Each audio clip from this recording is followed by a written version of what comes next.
Àwa lálejò. Ẹ kú dédé ìwòyí níbi gbogbo tẹ́ ti láǹfààní láti máa gbọ́ mi orí ìkànnì Àwa Lálejò TV náà la ṣì wà. Olólùfẹ́ yín Ògúnmọ́rọ́tì Ọládayọ̀ ló ń kí yín wípé ẹ kú ilé. À ń tẹ̀síwájú pẹ̀lú ìtàn Ìjàpá àti Àtíòro. Ohun tí Àtíòro kọ́kọ́ ṣe ni pé ó gbé Ìjàpá sí orí ọ̀pẹ kí ó sì máa gbádùn oúnjẹ nìṣó. Àtíòro kò tí ì jẹun nítorí pé àfínjú ẹ̀dá ni. Ṣe ni ó kọ́ lọ wẹ gbogbo ìwọ̀sí tí Ìjàpá ti ṣe sí i lára nínú odò kan tí ó ti máa ń wẹ̀ tẹ́lẹ̀ tí ó wà ní ẹ̀bá ibẹ̀. Nígbà tí ó rí i pé ara òun mọ́ dáadáa tán ni ó tó lọ bá Ìjàpá ní ìdí oúnjẹ. Ìjàpá kò tilẹ̀ mọ ìgbà tí Àtíòro lọ wẹ̀ àti ìgbà tí ó padà dé nítorí pé oúnjẹ ti wọ̀ ọ́ lára rí kọjá ààlà.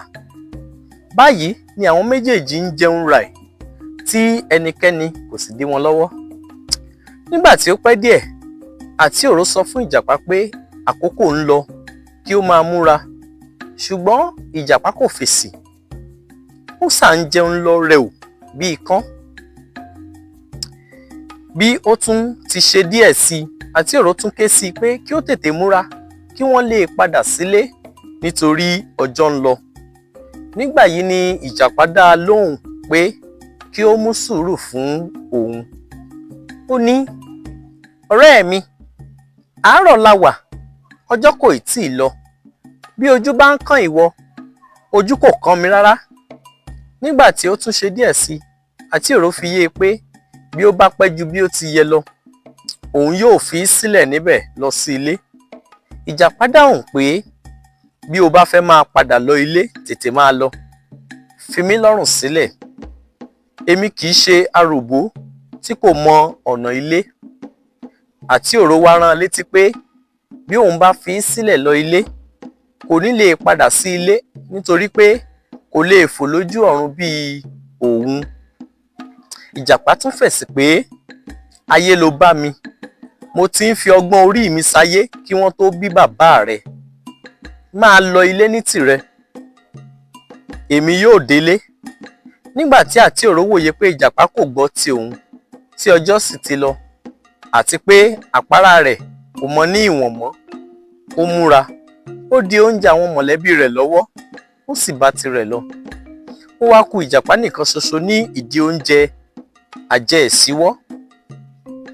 Lẹ́ẹ̀kọ̀ọ̀kan ni ó ń mí bí agilítí.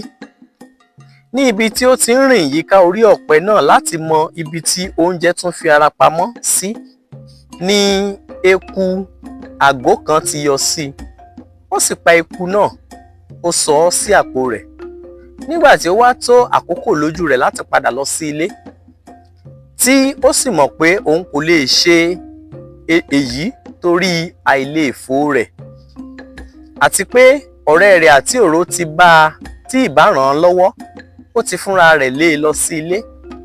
Ó wá pariwo ké sí gbogbo àwọn ẹyẹ igbó pé kí wọ́n yára wá sí ìpàdé pàjáwìrì kan ní orí ọ̀pẹ tí òun wà. Kí a má fa ọ̀rọ̀ gùn lọ títí, ẹsẹ̀ gbogbo àwọn ẹyẹ igbó ti pé sánsán. Báyìí ni Ìjàpá wá fi ẹnu lé ọ̀rọ̀ pé ọba ló ní kí n pè yín jọ láti rí àlàáfíà yín àti láti mọ gbogbo ẹ̀dùn ọkàn yín. Mo mọ̀ pé ọ̀pọ̀lọpọ̀ nínú yín ni kò fẹ́ràn láti máa dúró ní ilẹ̀ pẹ́ títí, ni mo fi wá pàdé yín lórí igi ọ̀pẹ. Ẹyẹ ọ̀pẹ́ẹ̀rẹ̀ ni àwọn ẹyẹ náà fi ọ̀rọ̀ sí lẹ́nu.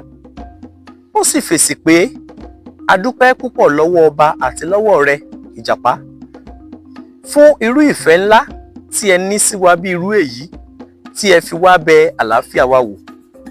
Nípa ti ẹ̀dùn ọkàn, àwa kò ní ẹ̀dùn ọkàn rárá láti fi sí iwájú ọba. Ẹnikẹ́ni kò ṣe àìsàn nínú wa nítorí pé gbogbo wa ni alákíkanjú tí ń fi agbára ṣiṣẹ́ lójú méjèèjì. Àwa sì ń jẹun àjẹyó àti àjẹṣẹ́kù. Àwa kò lòdì sí kí ọba máa ránṣẹ́ wá lẹ́ẹ̀kọ̀ọ̀kan wá wo àlàáfíà wa. A ò ní rí jù báyìí lọ lórí ètò yìí lónìí lórí ìkànnì yìí Àwa Lálejò TV. Kó tó dìgbà míì tá tún máa pàdé, mi ò ní gbọ́kú yín, ẹ ò ní gbọ́kú mi ò ní gbọ́bi sí yín rárá. Ká fire pàdé o, ó dàbọ̀.